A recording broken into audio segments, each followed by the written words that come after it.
Hello friends, welcome to our channel. తాజాగా ఒక shocking news అనేది అప్డేట్ అవ్వడం జరిగింది. మరి ఇక నుంచి ఉచిత కరెంట్ అనేది రాదు, విద్యుత్ పూర్తిగా చెల్లించాలి, పూర్తి విద్యుత్ బిల్లును అంటూ ఒక తాజా అప్డేట్ అనేది రావడం జరిగింది. మరి 2 యూనిట్లకు పైగా వినియోగిస్తుండడంతో చాలామంది విద్యుత్ బిల్లు మొత్తం చెల్లిస్తున్నారు. రాష్ట్రంలో ఎండల వేడి అనేది చాలా పెరిగింది. మరి ఈ ఎండ వేడిని తట్టుకోలేక అందరూ ఇబ్బంది పడుతూ ఉన్న నేపథ్యంలో ఇంట్లో ఏసీలు, ఫ్యాన్లు, కూలర్లు తదితర వినియోగం పెరుగుతోంది. మరి ప్రభుత్వం ఇచ్చేటువంటి 200 యూనిట్లకు పైగా వాడుతుండడంతో చాలామందికి విద్యుత్ బిల్ అనేది మొత్తం చెల్లిస్తున్నారు.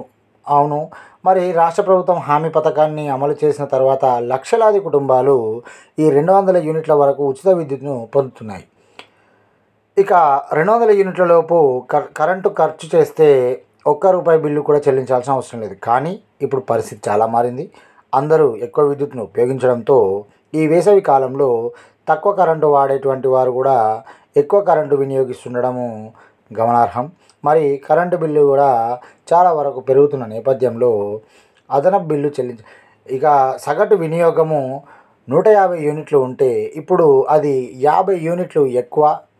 కానీ ప్రతి యూనిట్కి ₹7 చొప్పున అదనంగా చెల్లించాలి. వేసవి కారణంగా అదనంగా 20% విద్యుత్ వినియోగం పెరిగినట్లు కూడా నివేదించబడింది. మరి దీంతో గృహజ్యోతి పథకం ద్వారా లబ్ధి పొందుతున్నటువంటి వారు కూడా నేడు ఇతరుల మాదిరిగానే పూర్తి కరెంటు బిల్లు చెల్లించాల్సి వస్తుంది. నిర్దిష్ట విద్యుత్ వినియోగంపై ప్రభుత్వం అదనంగా 10%ని అనుమతించింది. అయితే ఇప్పుడు 200 యూనిట్లు ఇస్తున్నందున మొత్తం ప్రజలే చెల్లించాలని ప్రభుత్వం పేర్కొంది.